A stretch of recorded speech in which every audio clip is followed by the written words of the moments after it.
안녕하세요. 일사초일 시스템 권은주입니다. 제가 오늘 소개해드릴 책은 말센스입니다.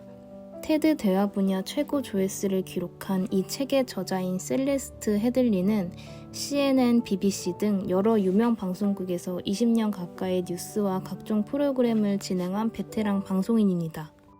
테드란 미국의 비영리 재단에서 운영하는 강연회로 여러 분야의 전문가들이 나와 강연을 합니다. 그녀가 테드에서 진행한 강연은 전 세계적으로 1,500만 조회수를 기록함으로써 대화법 분야 최고 조회수를 기록했습니다. 그녀는 방송국 스튜디오를 항상 대화 실험의 장으로 여기고 어떤 식으로 대화를 나눠야 사람들과의 소통이 보다 훌륭하게 될 수 있는지 연구해 왔다고 합니다. 이 책의 이름인 말센스란 적재적소에 필요한 말을 필요한 만큼만 하는 것입니다. 그것은 또 내가 말하고자 하는 욕구를 잠시 내려놓은 다음 상대를 바라보고 들어주는 것이며 상대가 진심으로 하고 싶은 말을 끌어내는 것입니다. 저자는 우리에게 필요한 것은 말재주의 향상이 아니라 말센스의 향상이라고 말하고 있습니다.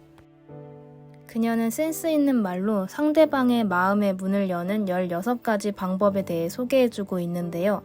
그중 몇 가지를 소개해드리겠습니다. 첫 번째, 주인공이 되고 싶은 욕구를 참아낸다. 대부분의 경우 대화의 초점을 나에게 돌리는 행위는 상대에게 도움이 되기보다 해를 끼칠 가능성이 높습니다. 대화 중에 나 자신과 관련된 얘기를 아예 하지 않는다 해도 대화가 방해받을 이유는 전혀 없습니다. 사람들이 입은 다물되 귀는 열어두라고 말하는 데는 이유가 있습니다. 로마 시대의 정치가이자 철학자 카토도 이렇게 말했습니다. 나는 말하는 것이 침묵하는 것보다 좋다는 확신이 들 때에만 말한다. 물론 우리가 모든 대화 상황에서 카토의 말처럼 할 수는 없지만 누군가와 대화를 나누기 전에 이 말을 되새긴다면 대화는 보다 발전적이고 생산적이게 될 것입니다. 두 번째, 선생님이 되려는 욕심을 부리지 않는다. 왜 사람들은 상대가 물어보지 않는 것조차 길게 설명하려 할까요? 그 이유는 두 가지인데 하나는 상대에게 충고나 조언을 함으로써 그 사람을 통제하고 싶은 것이고 다른 하나는 그렇게 함으로써 상대로부터 관심이나 인정을 받고 싶은 것입니다. 내가 생각하는 신념에 대해 말하지 않았다고 해서 그 신념이 사라지는 것은 아닙니다. 상대가 듣고 싶어 하지 않는 나의 신념을 강조하다 보면 대화 상대는 사라지고 말 것입니다. 솔직하고 정중한 대화의 목표는 상대를 변화시키는 것이 아니라 상대의 마음을 여는 것입니다. 세 번째, 질문을 통해 관심과 사랑을 표현한다. 감명 깊게 읽은 책은 무엇이며 가고 싶은 여행지는 어디인지, 어떤 영화를 재밌게 봤는지. 상대방에 대한 호기심 표출은 내가 상대에게 관심이 있다는 가장 큰 증거입니다. 네 번째, 대충 아는 것을 잘 아는 척하지 않는다. 대화는 관계의 기반이며 관계는 신뢰를 토대로 합니다. 자기 지식의 한계에 대해 더 솔직해지면 질수록 사람들이 자신의 의견에 그만큼 더 무게를 둔다는 사실을 발견하게 될 것입니다. 그러니 무언가에 대해 잘 모를 때는 솔직히 잘 모른다고 말하는 것이 상대방과의 유대감을 더 강화시켜 줄 것입니다. 뿐만 아니라 그런 솔직함은 더 많은 배움과 성장으로 향하는 문이 되어주기도 합니다. 무언가를 배우려면 배워야 할 무언가가 있다는 사실부터 인정해야 합니다. 다섯 번째, 귀가 아닌 마음으로 듣는다. 진정한 듣기는 수동적이 아닌 능동적이어야 합니다. 진정으로 들으려면 청취자는 말뿐만 아니라 그 말에 미치는 비언어적 표현인 제스처와 억양, 뉘앙스까지 주의해서 살펴봐야 합니다.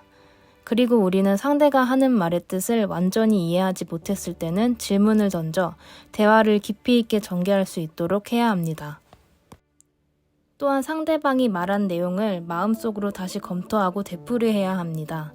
이 과정을 통해 불분명한 점이나 놓친 내용을 즉시 알아차리게 될 것입니다. 그저 가만히 앉아 수동적으로 듣는 것은 상대의 말을 건성으로 듣는 것입니다. 능동적인 듣기랑 상대의 말에 참여하고 반응하는 것입니다. 이렇게 5가지 방법에 대해 소개드렸습니다. 이 외에 상대가 보내는 신호에 안테나를 세운다. 잡초밭에 들어가 배회하지 않는다. 머릿속의 생각은 그대로 흘려보낸다. 좋은 말도 되풀이하면 나쁜 말이 된다. 이 얘기에서 저 얘기로 건너뛰지 않는다. 고독의 시간이 공감력을 높여준다. 말은 문자보다 진정성이 강하다. 편리함을 위해 감정을 희생시키지 않는다. 말재주와 말센스는 다르다. 옳음보다는 친절함을 선택한다. 바로잡지 못할 실수는 없다. 이렇게 총 16가지 방법이 책에 소개되어 있습니다. 어떻게 보면 누구나 알고 있는 내용일지도 모르지만 대화하면서 이런 내용에 대해 의식하지 않기 때문에 대부분 잘 지켜지지 않겠죠? 나의 대화 방식을 돌아보고 고쳐야 한다고 생각이 들거나 의사소통에 대해 어려움이 있거나 그리고 어떤 사람과도 마음이 통하는 말센스를 갖기 위해 읽으면 좋을 책이라고 생각이 듭니다. 지금까지 시청해주셔서 감사합니다.